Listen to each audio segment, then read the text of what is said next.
माँ बाप बच्चे से डरता है, माँ बाप से टीचर डरता है, टीचर जो है वो मैनेजमेंट से भी डरता है, मैनेजमेंट पेरेंट से डरती है और पेरेंट फिर बच्चे से डरता है। तो बच्चा तो किसी से भी नहीं डर रहा। हर माँ बाप के लिए बच्चा जो है वो प्रेशियस है, ठीक है, लेकिन ये कह देना कि हमारा एक ही एक बच्चा है, दैट इज योर चॉइस। मैं ये बोलती होती हूँ कि लोगों को अगर खाना ना मिले ना वो सरवाइव कर जाएंगे, उनको गॉसिप ना मिले ना वो शायद तड़प के मर जाए। मेरे अभी भी बच्चे वहाँ बाहर बैठे हैं दुनिया के बहुत सारे कोने में, जो अब भी मुझे कॉल करके मम्मा मैम बुलाते हैं। They call me mamma ma'am. अगर मुझे यूट्यूब ही दिखाकर बच्चा पढ़ाना है तो वो तो घर में भी पढ़ सकता है। Schools are like banks for the parents, जहाँ पे बच्चा डाल दिया उनको ऐसा लगता है कि इंटरेस्ट समेत ही बाहर आया। हमने ट्रैक नहीं करना। पेरेंट्स का ये मानना है a teacher is not supposed to have a life. Parents modern हो सकते हैं, बच्चा मॉडर्न हो सकता है, टीचर मॉडर्न नहीं हो सकता है। तो अगर ये जनरेशन कंफ्यूज जनरेशन है तो सोचना किसको है ये हमें बताने की जरूरत नहीं है।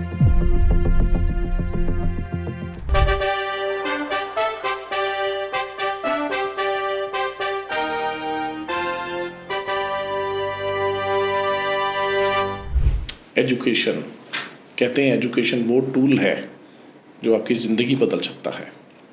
ये वो तलवार है जो हर बुराई को हमारी ज़िंदगी से दूर कर सकता है।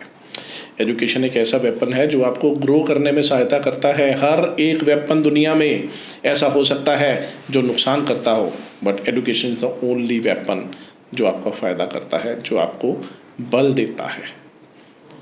कहते हैं कि कलम की जो ताकत है वो तलवार से भी ज़्यादा होती है। और अगर ऐसा है तो एजुकेशन मिलती कहाँ से है?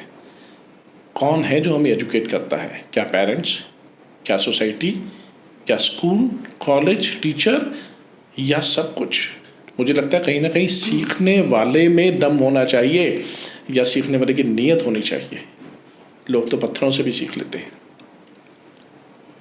और टीचर एक ऐसा प्रोफेशन है कि जिसको गुरु कहा गया है, कि एक ही अकेला ऐसा प्रोफेशन है जिसको दुनिया में गुरु कहा गया है। इसको इतनी इज्जत, इतनी रिस्पेक्ट दी गई है, जिसको समझने वाले ने एक ऐसा दर्जा दिया कि उसके चरणों में आके गिर गया। हज़ारों ही सालों से, चाहे वो गुरुकुल का समय था, स्कूलों का था, कॉलेजेस का था, लोगों ने अपनी ग्रोथ जो पाई है वो एजुकेशन को लेके ही पाई।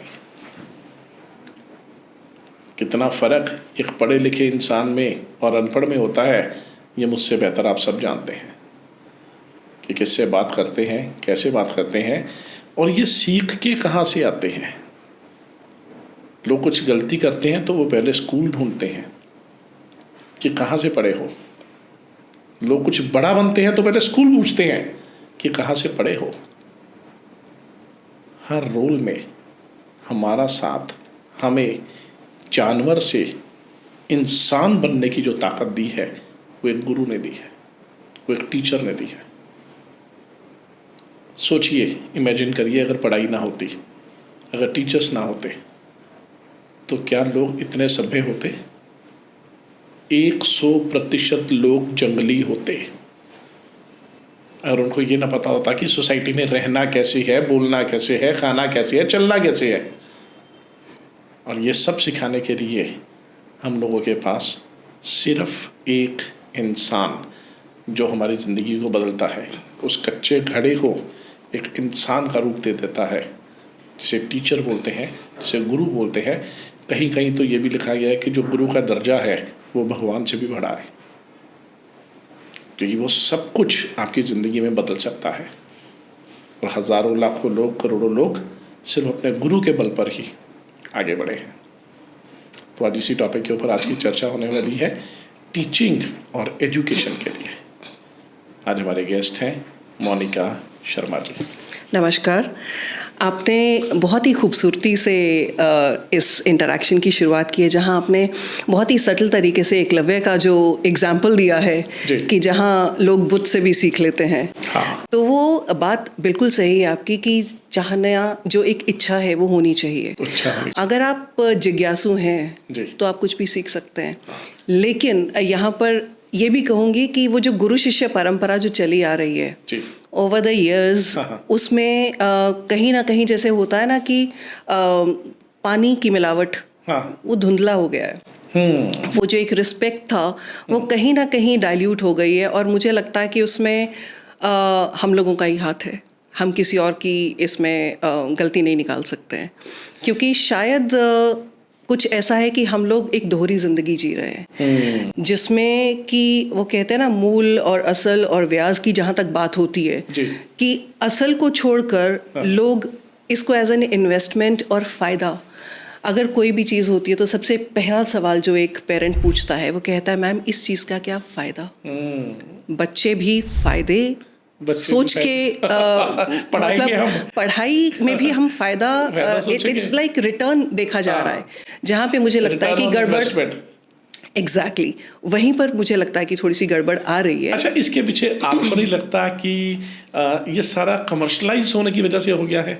स्कूल कॉलेज, ऑनेस्टली बुरा मत मानेगा, आप एक प्रिंसिपल हैं बड़े रेप्यूटेड स्कूल के, फिर भी लगता नहीं कि कमर्शलाइज बहुत ज़्यादा हो गया?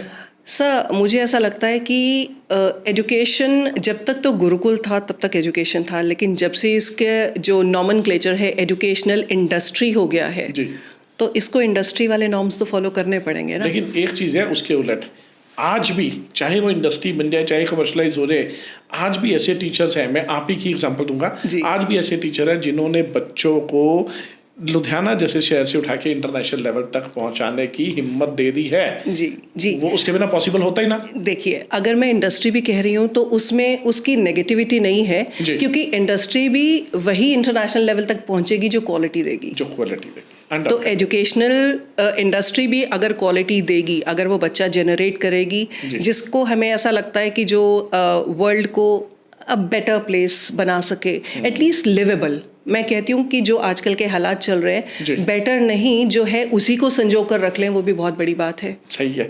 अच्छा, बात करने वाले हैं आपके स्कूल की और आपके बारे में। जी, टॉपिक है हमारा डिस्कशन डायरीज, ये एक इनफॉर्मल प्लेटफॉर्म है, राइट, और आप जैसे मन में आए वैसे चीजें बता सकते हैं या खुल के बता सकते हैं। जी जी जी जी। एजुकेशन में कैसे आना हुआ? एजुकेशन, मुझे ऐसा लगता है सर कि education is a vocation, it's a calling. तो I come from a family जहाँ पे मेरे अपने parents doctors, my mother and my father, लेकिन मेरे चाचा, मेरे फूफा, दे वर ऑल इनटू एजुकेशन।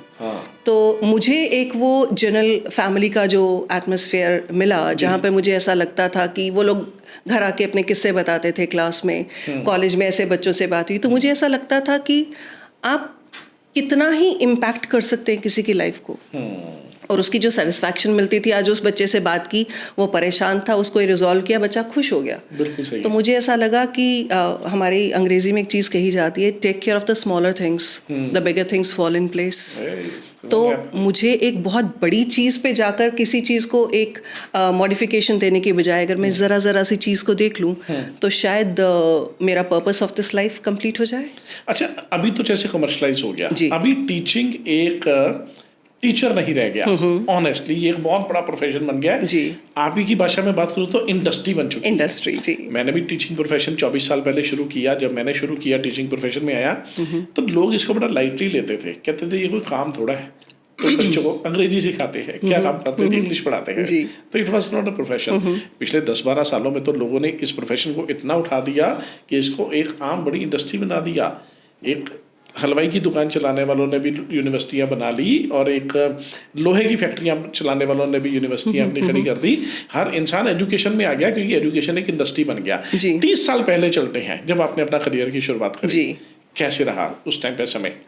उस टाइम में भी देखिए, ट्रांजिशन जो है मुझे लगता है एक ऐसी चीज़ है जो कि हमेशा ही रही है जी। चाहे जब इंसान गुफाओं से बाहर निकला तब भी ट्रांजिशन थी, जब व्हील बना तब भी ट्रांजिशन थी, इंडस्ट्रियल रेवोल्यूशन आया तब भी ट्रांजिशन थी। तो transition, change is the norm of life, it's the new normal, right. तो चैलेंजेस तब भी थे, चैलेंजेस अब भी हैं। जैसे आपने बोला कि बहुत सारे लोग एजुकेशन इंडस्ट्री में आ गए हैं, purely from the commercial point of view, yes, मैं उसको निगेट नहीं करती, लेकिन जैसा आप ही की बात से उठाते हैं कि बहुत सारे लोग ऐसे हैं जो कि एज अ वोकेशन इसको पकड़ते हैं, who truly want to bring about a change. तो वहीं पर एक स्कूल जी। एक एवरेज स्कूल और एक अच्छा स्कूल डिफाइन होता है। अच्छा, आपने बताया कि अब टीचर्स वो नहीं रह गया, जी। दूध में पानी थोड़ा सा मिल गया है।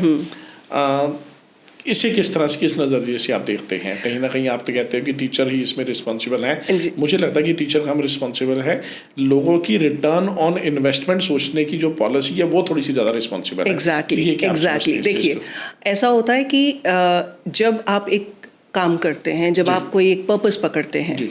उस पर्पस में जब जगह जगह रेजिस्टेंस और बहुत सारी पाबंदियां आती जाएंगी, एक पॉइंट पर आकर इंसान थक कर बैठता है, बैठेगा। तो आजकल के जो टीचर्स की जो प्रॉब्लम आ रही है वो कहीं ना कहीं पेरेंट्स की माइक्रो मैनेजमेंट की वजह से आ रही है। I am not blaming parent, I mean हर माँ बाप के लिए बच्चा जो है वो प्रेशियस है, ठीक है, लेकिन ये कह देना कि हमारा एक ही एक बच्चा है, that is your choice, that is your choice, right. लेकिन अगर आप किसी भरोसे से एक बच्चे को स्कूल में भेज रहे हैं, एटलीस्ट गिव इट टाइम। हर एक चीज, हर बच्चा एक सा नहीं होता। नहीं होगा। मेरी क्लास में आप कहेंगे कि हमारा बच्चा घर में ऐसा करता है, स्कूल में नहीं कर रहा। आपका पूरा फोकस एक बच्चे पे है जिसको आप अपने संस्कार दे रहे हैं। जी। मेरे पास क्लास में 20 बच्चा है, 25 बच्चा है, हर एक डिफरेंट बैकग्राउंड से आ रहा है। ऑफ कोर्स मुझे एक बैलेंस बनाकर चलना है। तो जहाँ ज़रूरत है मैं स्पीड भी पकड़ूंगी, जहाँ ज़रूरत है मुझे स्लो भी होना पड़ेगा। अच्छा, मैं इसी चीज़ पे आता हूँ, बड़ा मज़ेदार चीज़ है, हमेशा मेरे दिमाग में आता रहा है। एक क्लास में 50-60 बच्चे होते हैं या 40 बच्चे होते हैं, चलिए 25 बच्चे होते हैं, 25 के 25 अलग बैकग्राउंड से होते हैं, फिर भी स्कूलों वाले या टीचर्स की बात करूँ, मतलब मैं अप्रिशिएट कर रहा हूँ और उसका रास्ता पूछना चाहता हूँ, कैसे वो पकड़ के ले आते हैं सबको एक ही दायरे के बीच में, और वो बच्चा क्लास पार भी कर जाता है। उसके बीच में मैं कहूँगा कि इकोनॉमिक सेक्शन वीक वाले बच्चे भी आते होंगे, जो एजुकेशन वाइज भी थोड़े से पुअर आते होंगे, जिनकी नॉलेज थोड़ी सी कम होती होगी, या पेरेंट्स अनएजुकेटेड होंगे, घर पे सेपरेट पढ़ाने वाला कोई नहीं होगा। क्या ऐसा जादू करते हैं कि पकड़ के सबको आगे तक ले जाते हैं? This is beautiful. John Cotton की एक वर्ड है, स्टेटमेंट है, he says I took a piece of living clay and gently formed it day by day. True, very true. तो मिट्टी है बच्चे, उनको आप उनको मेलिएबल, इतने मेलिएबल हैं, आपको उनको सिर्फ उनके दिल को छूना है। टीचर की बात बच्चा तभी उसके लिए वो पत्थर पे लकीर होती है क्योंकि आप उसके दिल को छूते हो। वहाँ पे कोई एज कंपैरिजन नहीं है, क्योंकि मेरे लिए वो सब बच्चे बराबर हैं। और वो सब बच्चे बराबर का मतलब, मेरा कहने का मतलब मेजर पर्पस ये था कि कई बच्चे तो एजुकेशन में बहुत ज़्यादा तेज नहीं होते हैं, कई थोड़े से डम भी होते हैं, लेकिन कई ओवर इंटेलिजेंट भी होते हैं। लेकिन टीचिंग मैनेजमेंट में मतलब मान गया टीचिंग मैनेजमेंट को कि 25 लोगों को, अलग अलग ब्रेन को एक ही जगह पर ले आते हैं पकड़ के। इसी को क्लासरूम मैनेजमेंट कहते हैं ना सर, कि जो थोड़ा सा शार्प है उसको सेंस ऑफ रिस्पॉन्सिबिलिटी देंगे कि जो थोड़ा सा स्लो है, चल बेटा तू फटाफट से इसकी हेल्प कर, क्योंकि जो हेल्प ले रहा है उस बच्चे को बुरा नहीं लगेगा अपने ही साथ के बच्चे से हेल्प लेते हुए, क्योंकि उस टाइम पे उनमें कोई छलावा नहीं है। तो एज अ पीयर ग्रुप बच्चा बहुत कुछ सीखता है। हम इसको लैडर एजुकेशन भी बोलते हैं। अब 30-32 साल के करियर में आपने बहुत सारे हजारों ही स्टूडेंट्स का करियर बना दिया। जी जी जी जी। अब तो आपके बच्चे जो आपसे पढ़ के हैं, अच्छे अब उनके बच्चे भी पहुंच गए हैं हमारे पास, जनरेशन आ गई आपके पास, और वो पहले वाले तो ग्रो करके अच्छे ऑफिसर क्लास बन गए, बिजनेसमैन बन गए, बहुत अच्छे बन गए। चैलेंजेस क्या क्या है? This is a question which is very close to my heart. Teaching profession challenges ही है। True. क्योंकि यहाँ पे not only the parent, but you have challenges जिस तरीके से हमारी एजुकेशन पॉलिसीज चेंज हो रही हैं। जी। उस चीज़ को पेरेंट्स तक रीच करना, या फॉर दैट मैटर बच्चों को ही बताना, बहुत सारी वेरिएशंस में एक स्टेबिलिटी लाना बहुत मुश्किल हो जाता है। मैं कन्विंस तभी होंगी जब मैं कन्विंस होना चाहूँगी। True. अगर मुझे ऐसा लगता है कि my heart is not into what I am practising, I will not be able to do justice to it. तो चैलेंजेस यही आ जाते हैं कि as a teacher this profession is taken for granted. Parents का ये मानना है a teacher is not suppose to have a life. हाँ, सच है। सो वहाँ पे अगर कोई टीचर कट नॉर्म से बाहर निकलता है, या उनको देखता है कि this is not like the conventional thought of a teacher जो हम लोगों ने सोच रखा है, वहाँ पर वो टीचर शायद बुरा हो जाता है उनके लिए। लोग तो कपड़ों से भी जज कर लेते हैं। बिल्कुल करते हैं। ये टीचर को ऐसे कपड़े नहीं पहनने चाहिए। मैं एक बोलती, हमेशा फुल समझते हैं कि टीचर मतलब फुल स्लीव, टीचर मतलब साड़ी, टीचर मतलब फीमेल टीचर मतलब फुल स्लीव सूट और साड़ी। बिल्कुल बिल्कुल बिल्कुल। वो ऐसा है कि मैं ये बोलती होती हूँ कि लोगों को अगर खाना ना मिले ना वो सरवाइव कर जाएंगे, उनको गॉसिप ना मिले ना वो शायद तड़प के मर जाएंगे। अच्छा, ये इंडिया में ही है, ऑनेस्टली बुरा मत मानेगा। जी जी जी, बिल्कुल 100%। अमेरिका में, कनाडा में मैं लगभग 16-17 देशों में विजिट किया है, कई जगह पर क्लासेस लगाई है। फिलाडेल्फिया यूनिवर्सिटी में मैं कुछ क्लासेस लगा रहा था, यूएसए में। हमारे जो टीचर होते थे वो बिना शेव के आते थे, जीन्स पहन के, शूज, स्पोर्ट शूज पहन के पढ़ाने के लिए आ जाते थे, टी शर्ट पहन के। तो कई बार हमें बड़ा अजीब लगता था कि मतलब यहाँ पर टीचिंग है, लेकिन क्वालिटी टीचिंग मैटर करती थी, ड्रेसिंग नहीं। यहाँ कहीं ना कहीं बैलेंस उसको जो है वो किया जाता है या तोला जाता है, उसको किया जाता है, तो उसके कपड़ों से, उसके चलने के, उसके बात करने के तरीके से किया जाता है ज़्यादातर। हम लोग सुपरफिशियल लेवल पे ज़्यादा है सर, मतलब हमें उतनी, वही जैसे हमने पहले बात की, इतनी पेशेंस ही नहीं है कि उस चीज़ को पूरा होने तक देखें। कहीं ना कहीं लगता नहीं कि सारी उम्र एक मुखोटा पहन के घूमना पड़ता है टीचर को। बिल्कुल बिल्कुल, वो है, लेकिन कहीं ना कहीं वो चीज़ अब बदल रही है। एक रेवोल्यूशन देखिए, अगर सोसाइटी में आता है तो टीचर भी तो सोसाइटी का ही पार्ट है ना, ऑफ कोर्स। तो वहाँ से चेंजेस आ रहे हैं, और वही एक बड़ा चैलेंज है for the parents who are modern but still with the conventional view point regarding a teacher to accept a modern teacher. Accept the modern teacher. Parents modern हो सकते हैं, बच्चा मॉडर्न हो सकता है, टीचर मॉडर्न नहीं हो सकता।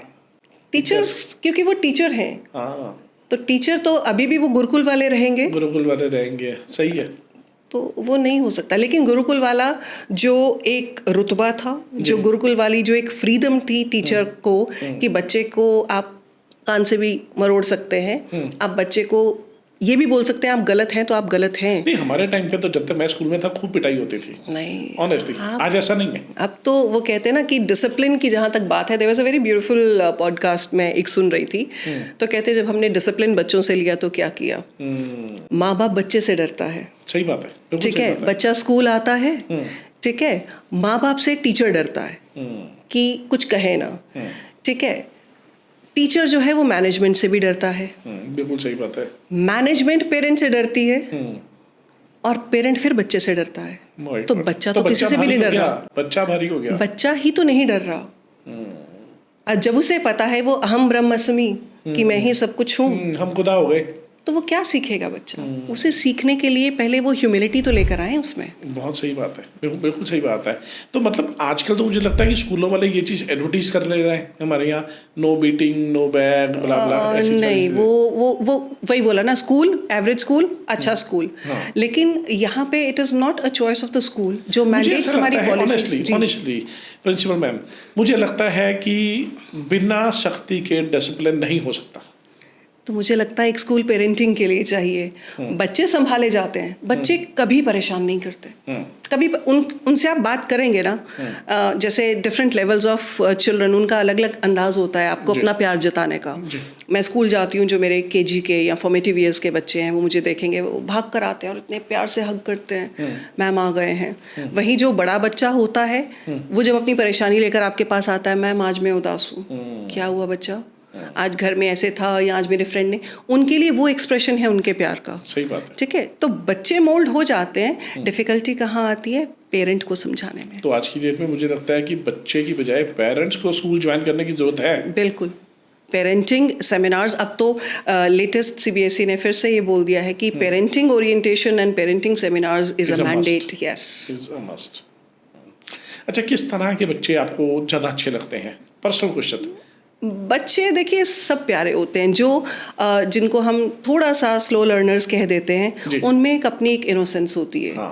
क्योंकि वो जिस प्यार से आपकी तरफ देखते हैं, जिस आंखों से उनमें उम्मीद होती है ना कि मुझे शायद आपसे कुछ मिल जाएगा, शायद मुझे आप समझ पाएंगे, your heart goes out to such children. जो शरारती होते हैं उनका अपना मजा है, क्योंकि मैं क्लास में बच्चों से बोलती होती हूँ, आई am not teaching a class of cents. आप अब शरारत नहीं करेंगे तो कब करेंगे? मुझे क्लास में शरारती बच्चे पसंद हैं, लेकिन ये समझना ज़रूरी है कि शरारत और बदतमीजी में फ़र्क है। अच्छा, आपको नहीं लगता कहीं ना कहीं कुछ ऐसा प्रोफेशन आपने ज्वाइन कर लिया जिसमें आप हमेशा मैच्योर वाली फीलिंग में रहते हैं? नहीं, this is, I think it is a personal take.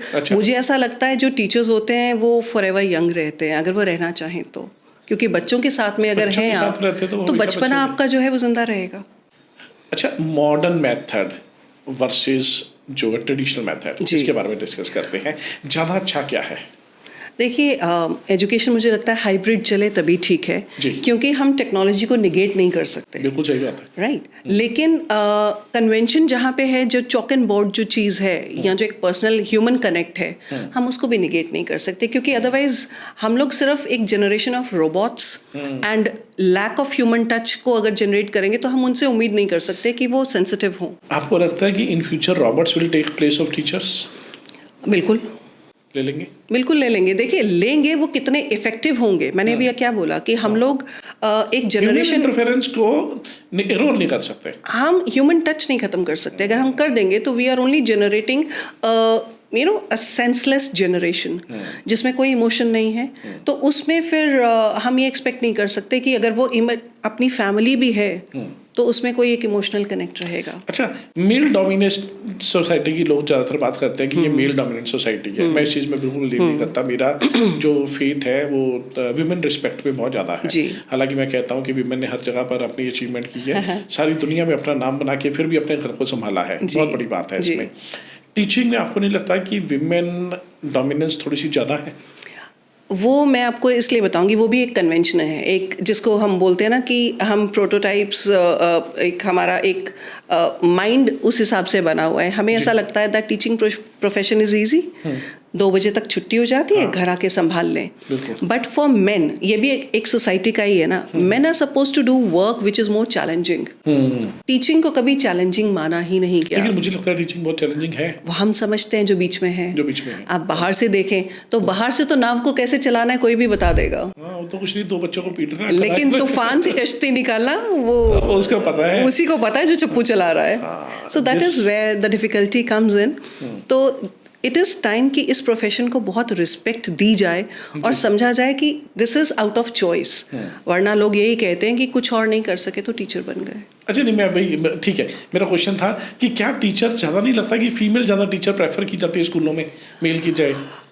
Okay, female as a nurturer, हम लोग दुर्गा माँ की बात करते हैं, ठीक है, तो माँ के जो कनेक्ट्स होते हैं या जो एक इमोशन होती है, मुझे ऐसा लगता है जो एक सॉफ्टर एस्पेक्ट है वो एक फीमेल का रहता है। इसीलिए पेरेंट्स भी या हमें भी ऐसा लगता है, मैनेजमेंट को भी, that teacher will be able to cater to the child better in a softer way. जी, तो उसको मैनेज अच्छी तरह से बच्चों को कर भी लेते हैं, और बच्चा भी कहीं ना कहीं टीचर में अपनी माँ को देखता है। पेशेंस थोड़ी ज़्यादा रहती है एक औरत में, ज़्यादा रहती है, इसलिए ऐसा नहीं लगता कि बच्चा टीचर में अपनी माँ को देखता है? बिल्कुल बिल्कुल, ये भी है, एक चीज़ है, बिल्कुल ऐसा है कि मैं अभी आपसे, जैसे आपने बोला कि मुझे 31 साल हो गए इस इंडस्ट्री में, मेरे अभी भी बच्चे वहाँ बाहर बैठे हैं दुनिया के बहुत सारे कोने में जो अब भी मुझे कॉल करके ममा मैम बुलाते हैं। They call me mama ma'am. So and believe me, it is such a beautiful feeling. जितने मुझे अपने बच्चे माँ कह के बुलाते हैं, उतनी ही ममता, उतना ही प्यार उन बच्चों पर आता है जो इतने सालों बाद आज भी कनेक्टेड हैं। अब भी कभी कुछ दिक्कत हो जाए, कुछ भी होता है, तो उनका कॉल आता है कि मैम बात करना है। मुझे स्कूल छोड़े हुए 30 साल हो गए हैं, और आज भी जब मेरे कोई टीचर स्कूल के मिल जाते हैं तो वो अपनेपन वाली फीलिंग उनमें और मेरे में आई जाती है। जी जी जी जी, वो बड़ा खुश होता है कि वाह वाह, it's a life bond, it's a life bond. जी बिल्कुल। अच्छा, तो जिस तरह से robotics, modern technology, computer science, हर एक चीज़ ये स्कूल्स में या एजुकेशन सिस्टम में आती जा रही है, कहीं ना कहीं आपको नहीं लगता कि हम ट्रेडिशनल वैल्यूज़ भूलते जा रहे हैं? मैंने वही बोला ना कि हमारा ह्यूमन कनेक्ट, अभी अगर आपने देखा हो तो स्वीडन की गवर्नमेंट ने स्मार्ट बोर्ड्स बिल्कुल बंद कर दिए हैं। स्कॉटलैंड जो गवर्नमेंट है उनका अभी लेटेस्ट उनका ये है कि no mobile phones in the school at all. So technology is impacting. घर में पेरेंट्स हम बोल देते हैं कि जी बच्चे का स्क्रीन टाइम हमको कम करना है, but at the same time उनका डिमांड क्या है कि स्कूल स्मार्ट स्कूल होना चाहिए, LEDs होने चाहिए हैं, आपके स्मार्ट बोर्ड्स होने चाहिए हैं। अगर मुझे यूट्यूब ही दिखाकर बच्चा पढ़ाना है तो वो तो घर में भी पढ़ सकता है, ठीक है। So school is a place where children learn to tolerate, they learn to socialise, they learn to be creative, और मिनिमम फैसिलिटी में मैक्स आउट कैसे करना है वो स्कूल सिखाता है। अगर हम वो चीज़ भी ले लेंगे तो स्कूल सिर्फ एक बिल्डिंग रह जाएगी, उसकी सोल निकल जाएगा बीच में से। स्कूल तो सोल है, वैसे स्कूल तो सोल है।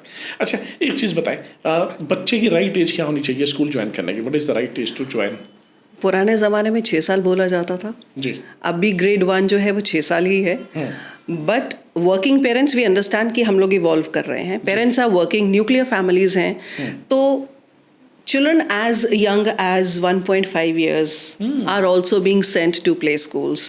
ये कहा जाता है कि जी हम बच्चे को सोशलाइज करने के लिए भेज रहे हैं, ये गलत नहीं है, कहीं ना कहीं गलत है, टू मच एक्सटेंड उसका तो बचपन ही खत्म कर रहा है, कहीं ना कहीं गलत है, बट इट इज अगेन वो कहते हैं कि जी हम प्रिपेयर कर रहे हैं because everybody is doing it so we are doing it. सिर्फ सब कर रहे हैं तो वो सही कर रहे हैं ज़रूरी नहीं है. अच्छा, किस एज में आपको लगता है कि बच्चा सीखना शुरू हो जाता है? बहुत 3 साल से. 3 साल से बच्चा सीखना शुरू हो 3 साल से उसका ब्रेन डेवलप होना शुरू हो जाता है. बिल्कुल 3 से 6 साल के बीच में बच्चा मैक्सिमम सीखता है. अच्छा, आपके इतने बड़े एक्सपीरियंस में कभी ऐसा लगा कि ये बच्चा तो मैं पढ़ा ही नहीं सकती, जो मर्जी हो जाए, ये नहीं पढ़ने वाला, ये नालायकों का बाप है? नहीं, बच्चा कभी नालायक नहीं होता, बच्चा हमेशा रेजिस्ट करता है. अगर आप उससे पूछेंगे या उसकी बैकग्राउंड चेक करने की कोशिश करेंगे कि वो सीखना क्यों नहीं चाह रहा, तो कई दफ़ा आपका दिल सच में रोता है ये सोच के कि वो बच्चा अंदर से कितना परेशान है, परेशान भी, उसकी दिक्कत क्या है हम उसको आइडेंटिफाई नहीं करते, हम 1 मिनट में लेबल लगा देते हैं. अगर for the last 31 years I have been into this industry and मैं ये बोलती हूँ कि I stay young at heart because मेरे बच्चे मेरे साथ हैं. तो मेरे ऐसे भी बच्चे who are into media these days, और अगर वो सुन रहा होगा तो वो समझ जाएगा कि मैं किसकी बात कर रही हूँ. वो पूरे स्कूल में भागता था, वो लड़का पूरे स्कूल में भागता था, वो किसी के काबू नहीं था. बट जब मेरा लेक्चर होता था he made it a point कि वो क्लास में एंटर करता था और वो कहता था सिर्फ आप समझते हो क्योंकि आप गुस्सा नहीं करते. अच्छा, कहीं ना कहीं ऐसे नहीं लगता जो नॉटी चिल्ड्रन होते हैं वो ज़्यादा वाइज होते हैं? बहुत वाइज होते हैं, उनकी एनर्जी चैनलाइज नहीं की जाती, वो इसलिए डिसरप्टिव हो जाते हैं. So teaching is not only about bookish information. आजकल इतना है, it's at a click of a button. ठीक है, बच्चे के पास किसी भी गिवन पॉइंट ऑफ टाइम पे एक टीचर से ज़्यादा इन्फॉर्मेशन है. बिल्कुल सही बात है. तो आप उस चीज़ का तो फक्र कर नहीं सकते. आपका skill as a teacher is handling students. अच्छा, चलिए, अब आप प्रिंसिपल हो गए जी, तो काफ़ी सालों से इन्फेक्ट हैं, तो प्रिंसिपल होने के बाद रिस्पॉन्सिबिलिटी डबल हो गई कि टीचर्स को भी मैनेज करना है जी, स्कूल तो मैनेज करना है, पेरेंट्स भी मैनेज करना है, बच्चों को भी मैनेज करना है. ज़्यादा मज़ेदार क्या है, टीचिंग या बीइंग ए प्रिंसिपल? देखो, once a teacher always a teacher. मुझे ऐसा लगता है कि जब मैं एक फॉर्मल टीचिंग में थी तब मेरे पास सिर्फ स्टूडेंट्स थे. अब मेरे पास 3 सेगमेंट ऑफ स्टूडेंट्स हैं. वो पेरेंट जो यंग पेरेंट है और अभी भी अपने स्टूडेंटशिप से बाहर नहीं निकले हैं, उनके बच्चे जो फॉर्मल स्टूडेंट हैं, और मेरे टीचर जो again it's a young lot who are students and have recently taken up teaching. So I have 3 different categories of students that I have, but in the end I'm doing the same thing, I'm teaching. अच्छा, ज़्यादातर बात करते होते हैं हम लोग हमेशा discipline की, बच्चों को लेके, टीचर को लेके, लाइफस्टाइल को लेके हमेशा डिसिप्लिन है. क्या डिसिप्लिन सिखाया जा सकता है? बिल्कुल सिखाया जा सकता है सर, बिल्कुल सिखाया जा सकता है. उसमें family again plays a very important role. जिस फैमिली में अगर बच्चा रो के घर पहुंचा और उसने बोला कि मैम ने मुझे गुस्सा किया क्योंकि मैंने काम नहीं किया था, और पेरेंट ये बोल दे कल तेरी मैडम को मारेंगे, वो बच्चा कभी ज़िंदगी में डिसिप्लिन नहीं सीखेगा. अगर आप याद करें, हम लोगों के टाइम पे हम लोग अगर गुस्सा डांट खाकर जाते थे तो हम घर जाकर नहीं बताते थे कि डपट डबल पड़ेगी. हाँ, वो तो घर से तो पहले पड़ जाती थी. सो डिसिप्लिन कहीं ना कहीं स्कूल में बच्चा वो शरारत क्यों नहीं करता. आप देखिए PTMs पे बेस्ट चीज़ क्या होती है, पेरेंट आके कहेगा मैम आप इसे बताइए, ये सुनता नहीं है, रात को 1:30 बजे तक मोबाइल यूज़ करता है. तो मैं बोलती हूँ मैम मैंने तो लेके भी नहीं दिया. लेके भी आप ही ने दिया है, और 1:30 बजे वो आपके कमरे में आपके घर में होता है, मेरे तो घर में भी नहीं है. अच्छा, कहीं ना कहीं ऐसे नहीं लगता कि पेरेंट्स की एक्सपेक्टेशन टीचर से थोड़ी सी ज़्यादा ही बढ़ती जा रही है डे बाय डे? देखिए, वो चाहते हैं कि टीचर को बच्चा हमने दे दिया, और जब तक बच्चा हमारा 16, 17, 18 साल का नहीं होता, 10+2 नहीं कर देता, तब तक टीचर ही रिस्पॉन्सिबल है. बिल्कुल. वो यहाँ पे FD एंड म्यूचुअल फंड्स वाली बात आ जाएगी. अगर आप म्यूचुअल फंड्स में हैं तो आप मार्केट ट्रैक करते रहते हैं, लेकिन अगर आपने FD करा दी तो आपको पता है कि हो ही जाएगा. So schools are like banks for the parents. जहाँ पे बच्चा डाल दिया उनको ऐसा लगता है कि इंटरेस्ट समेत ही बाहर आए, हमने ट्रैक नहीं करना. But there are parents who are very very vigilant, और वहाँ पे फ़र्क नज़र आता है आपको बच्चे की ग्रोथ में, बच्चे की परफॉर्मेंस में, क्योंकि स्कूल्स एक लिमिटेड टाइम के लिए ही हैं. वहाँ पे आपको डिसिप्लिन बताया जाएगा, लेकिन रीइंफोर्स वो चीज़ घर होती है। सही बात। हमने बता दिया फ्रेंडशिप है, रिस्पेक्ट फॉर द एल्डर्स है, लेकिन वहीं पर अगर फैमिली में गाली गलौज चल रही है, फैमिली में एक दूसरे के लिए बदखोई चल रही है, बैक बाइटिंग चल रही है, तो बच्चा कंफ्यूज होएगा कि मैं स्कूल की सुनूं या मैं घर की सुनूं। हाँ, वो स्कूल की बात तो बच्चा, अच्छा कई बच्चे तो स्कूल की पूरी बात घर आके बताते हैं, बिल्कुल। क्या ऐसा हुआ, ज़्यादातर बच्चे बताते हैं। और ये वही बच्चे होते हैं जो घर की भी हरा के बात बताते हैं टीचर्स के पास। बिल्कुल सही पूरी बात पता होती है, वो पेरेंट बताए या ना बताए। तो बच्चों का फेथ टीचर के ऊपर, पेरेंट्स की डिपेंडेंस टीचर के ऊपर है। टीचर दोनों तरफ से ही समझ लीजिए रिस्पॉन्सिबिलिटी अपने सिर के ऊपर लेता है। जी। आप क्या सोचते हैं good qualities of a teacher? Patience first and foremost and a sense of purpose. मुझे ऐसा लगता है कि जब तक टीचर अपने प्रोफेशन को एंजॉय नहीं करेगा, उसे ये लगेगा कि मैं इसमें हूँ क्योंकि मुझे ये पसंद है, क्योंकि I want to impact a change in the lives of people. वो कहते हैं a teacher impacts eternity, no one can tell where the influence ends. वो कहाँ तक बात जाती है आपको नहीं पता चलता। नहीं पता। सही बात। तो इसलिए for a teacher to be patient and to love the profession that you are in and not think of it as a task is very important. अच्छा, यंग जनरेशन टीचिंग में कम आ रही है जी, जो मैंने कंपेयर किया है प्रीवियस टाइम से जी, इसका रीजन क्या समझते हैं?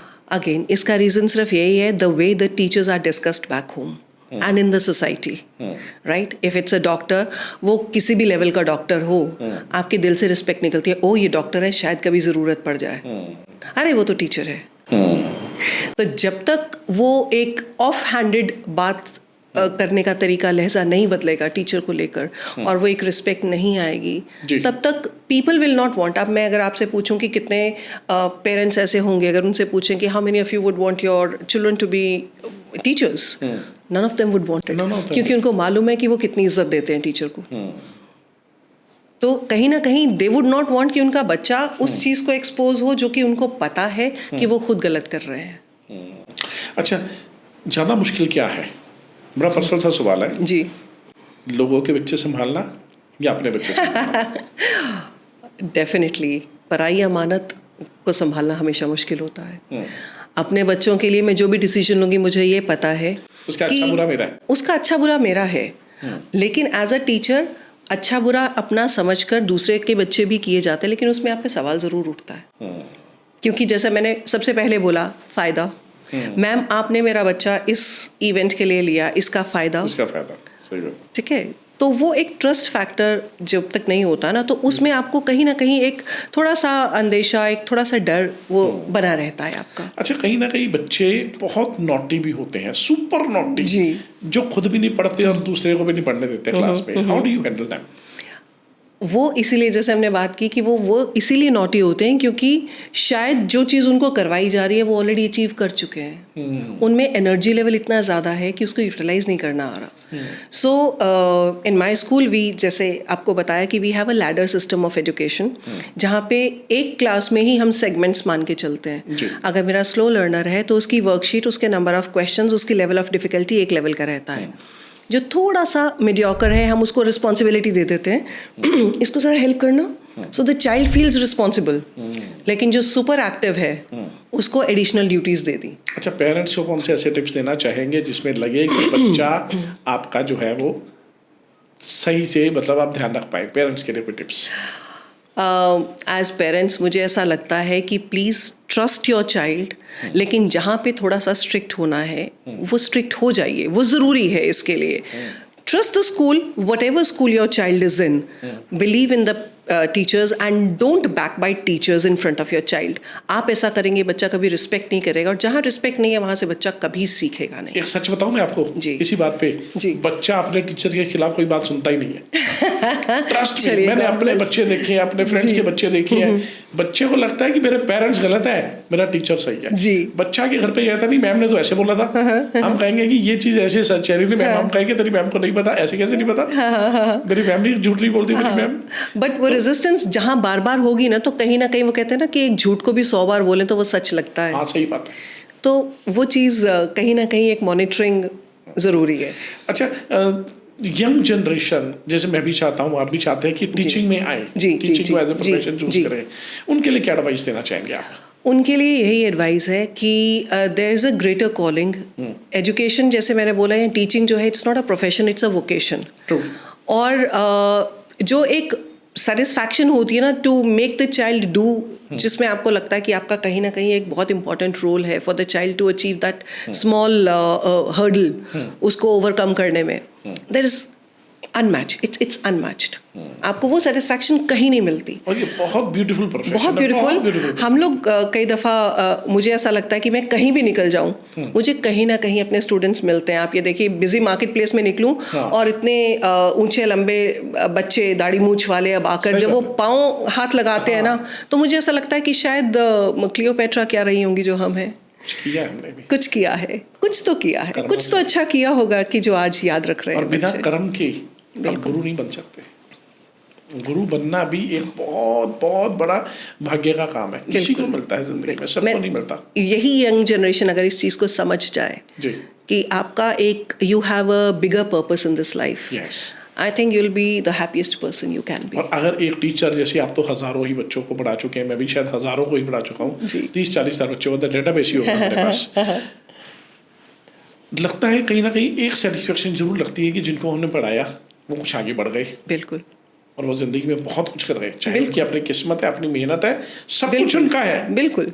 लेकिन कहीं ना कहीं वो जो पाथ बिल्डअप किया गया वो बड़ा यूजफुल था। कहीं एक बूंद तो कहीं उनकी जिंदगी में कुछ रोल तो प्ले किया होगा ना। चाहे वो किसी एक दिन का उनका आंसू ही पोछा हो, चाहे उनको एक दफा थपकी दे के यही बोला हो कि बेटा बहुत अच्छा बोला, वो चीज कहाँ इम्पैक्ट करेगी उस बच्चे को, हम नहीं जानते। मोटिवेशन में मैटर, आप बिलीव करते हैं मोटिवेशन, बच्चों को मोटिवेट करके रखना चाहिए? बहुत ज्यादा, बहुत ज्यादा। कुछ पेरेंट्स ऐसे होते हैं जो बच्चों को उल्टा डिमोटिवेट करते हैं कि ये तो है नहीं कम्मा, ये तो कुछ कर ही नहीं सकता। कंपैरिजन में आ जाते हैं। मैंने वही बोला ना, क्योंकि बच्चा, पेरेंट को बच्चा कम इन्वेस्टमेंट ज़्यादा लगता है, वो इसलिए कंपैरिजन में आ जाते हैं, विच लीव्स देम स्कार्ड।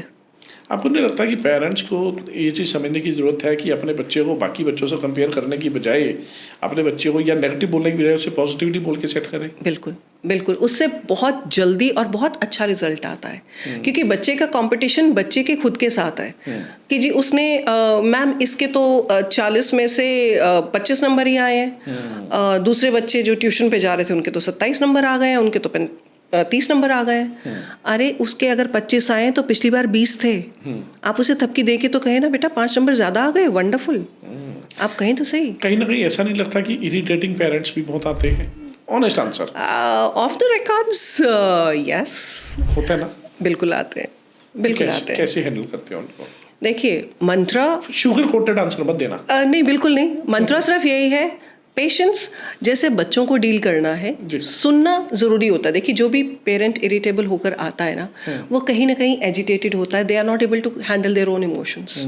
क्योंकि अगर वो 2 मिनट लगा के उसको रीजनेबली सोचें उस चीज़ को, तो उनको उस अपनी प्रॉब्लम का जो हल है वो मिल जाएगा। बट इतनी पेशेंस नहीं है उनमें, पेशेंस नहीं है। तो आप अगर उनके साथ बराबरी करेंगे तो आप तो वहीं हार गए। ठीक है, आप सुनिए उन्हें, वो जितना अगर बोल देंगे ना तो आधे तो वो वहीं पे सेटल हो जाएंगे। And then you talk logic to them, generally it's workable. हाँ, वर्केबल, और वो जो वर्केबल हो भी जाता है जल्दी। मुझे लगता है कहीं ना कहीं जितने पेरेंट्स इरिटेटिंग होते हैं वो बाद में थोड़ा सा जल्दी मैनेज भी हो जाते हैं। बिल्कुल, क्योंकि मैंने बोला ना कि वो प्रेशर कुकर है, स्टीम निकल जाएगी, तो वो सुन लेंगे। तो have to be good listener also. Yes, आपने बताया teacher is always a teacher. Teacher is always a teacher. अपने घर पे भी हस्बैंड के लिए भी टीचर? बिल्कुल। माँ बाप के लिए भी teacher?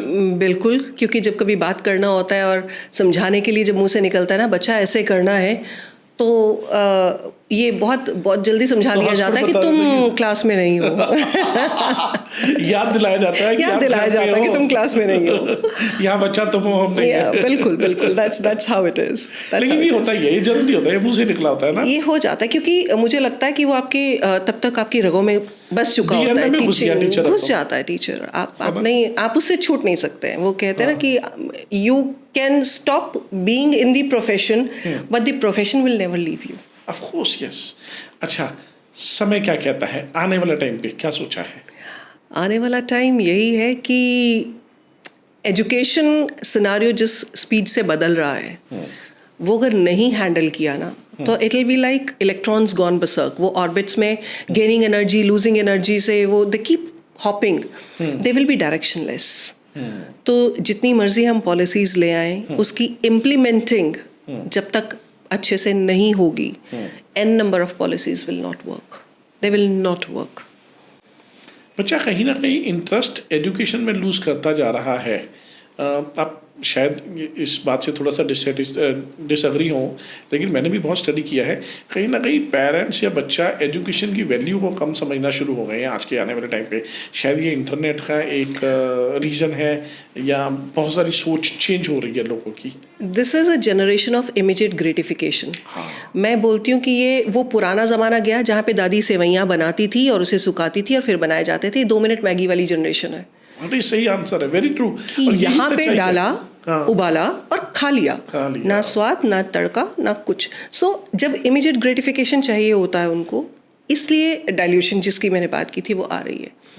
So the children have to be told कि एजुकेशन सिनेरियो में you will have to invest yourself to gain benefits. जो it's like a spark. It's not a shooting star कि हुआ और वो कब फिजल आउट हो जाएगा आपको पता भी नहीं चलेगा. ये रील की तरह नहीं है, हर 30 सेकंड में इमोशन बदल रहा है, हर 30 सेकंड में इमोशन बदल रहा है. That is one reason. हम लोग बात करते हैं लेकिन इम्पेशंस की बात करते हैं, लेकिन अगर हम गेमिंग जोन्स की भी बात करें, what kind of games are we exposing the children to? मारकाट. ठीक है, इसको आपने रास्ते से हटाकर आगे कैसे बढ़ना है. That is your levels of achievement. और हम सिखा कुछ रहे हैं, हम करवा कुछ रहे हैं, और हम एक्सपेक्ट कुछ और कर रहे हैं. Very right, very true. तो अगर ये जनरेशन कंफ्यूज जनरेशन है, तो सोचना किसको है ये हमें बताने की जरूरत नहीं है. बहुत बढ़िया जवाब. आपका अपना प्लान क्या है? Next what? Once a teacher always a teacher. Teacher never retires. Teacher never retires. So I'm here for as long as my health permits me, and I'll keep on touching lives in whatever way I can. तो बहुत सारे experiences होते हैं एक teacher की life में. अच्छे experience, बुरे एक्सपीरियंस, फनी एक्सपीरियंस बड़े होते हैं. मेरे साथ भी फनी एक्सपीरियंस बड़े हुए हैं. तो फनी एक्सपीरियंस ऐसा जो याद आए? देखिए, वो funny is also a relative concept कि उस सिचुएशन में वो चीज़ बहुत मज़ेदार लगती है. So I had this student of mine, तो नया नया हाउस काउंसिल में वो सिलेक्ट हुआ था, एंड उस टाइम पे बच्चों की एक्साइटमेंट भी होती है, and we had this investiture ceremony happening. और I was back stage and the hall was in a commotion. बच्चे शोर कर रहे हैं, सब कुछ है. तो मैंने उस बच्चे से बोला, आई सेड ओके फाइन स्पर्श, how about going and managing the hall. ठीक है, आप ज़रा जाकर कंट्रोल कीजिए उसे. तो वो सुपर एक्साइटमेंट में वो बच्चा निकलता है, स्टेज पे, पोडियम पे पहुंचता है. उसने नहीं देखा कि प्रिंसिपल है, मैनेजमेंट है, सब कुछ है. वहां जाके कहना, sit down all of you. And says the minute he said sit down all of you, something in the back of his mind he says, oh ho, ये तो गलत हो गया. And says, may I request you all to, and the entire house, वो जो जिस loudness से उसने वो बोला ना sit down, तो एक दफा तो attention सबका आ गया. And then he came back all flushed and he says, whatever it was, at least I achieved what I was supposed to achieve. The hall is quiet. Hall is quiet. So that was funny. उसका target पूरा हो गया. Target, mission achieved. Mission achieved. So that is something nice. Teaching है ही ऐसा profession, इसमें हर रोज मुझे लगता है कि नया एक्सपीरियंस होता है. 365 days in a year, 365 experiences. Every day is a new experience. Every day is a new experience. वो सरप्राइज एलिमेंट बना रहता है. Every morning you do not know what's coming up next. हाँ, ये हर रोज के लिए होता है. चलिए, बहुत बढ़िया रहा आपसे ये बातचीत का सिलसिला, और फिर आगे बढ़ाएंगे और समझेंगे अभी आपसे कि नेक्स्ट बच्चे क्या कर रहे हैं और किस तरह से जो है वो चीज़ें समझ रहे हैं. और आपने कहा कि आपकी हेल्थ जब तक साथ देती रहेगी, आप टीचर बने रहेंगे. मैं चाहता हूँ कि आप 100 साल तक जिए और 100 thank you so much. Thank you so much जी. Thank you so much. Thank you. तो ये तो जी हमारे साथ प्रिंसिपल मिसेस मोनिका शर्मा, और ये Shri Ram global school south city Ludhiana में प्रिंसिपल हैं. और बहुत ही अच्छा एक्सपीरियंस है इनका. कई हज़ारों स्टूडेंट को इन्होंने जब से पढ़ाया है, कई लोग बड़े बिजनेसमैन बने, इंडस्ट्रीज बने. She is a famous trainer here, everybody knows her very well. और हम लोग बहुत थैंकफुल हैं इनके, क्योंकि ये लोग वो हैं जो सोसाइटी को सोसाइटी बनाते हैं, हमारे रहने के काबिल बनाते हैं. We are very much thankful to all the teachers. और हम लोग थैंकफुल हैं आपके, क्योंकि आप लोग देखते हैं डिस्कशन डायरीज, हमारा पॉडकास्ट अपना बिगुल यहाँ पर जाइए। बहुत बहुत धन्यवाद। Thank you very much. Keep watching us. Love you all. Bye bye.